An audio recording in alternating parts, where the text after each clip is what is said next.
যারা সূরা ইখলাস দিয়ে নামাজ পড়েন একটি ভুলের কারণে আপনাদের নামাজ হবে না।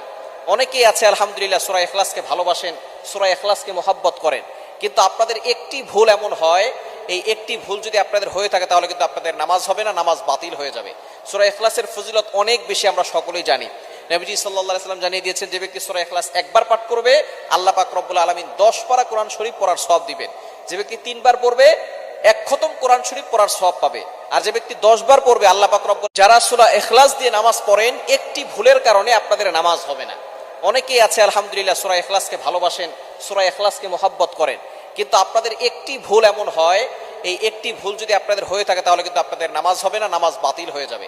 সূরা ইখলাসের ফজিলত অনেক বেশি, আমরা সকলেই জানি। নবীজি সাল্লাল্লাহু আলাইহি সাল্লাম জানিয়ে দিয়েছেন, যে ব্যক্তি সূরা ইখলাস একবার পাঠ করবে আল্লাহ পাক রব্বুল আলামিন 10 পারা কোরআন শরীফ পড়ার সওয়াব দিবেন। যে ব্যক্তি 3 বার পড়বে 1 খতম কোরআন শরীফ পড়ার সওয়াব পাবে। আর যে ব্যক্তি 10 বার পড়বে আল্লাহ পাক রব্বুল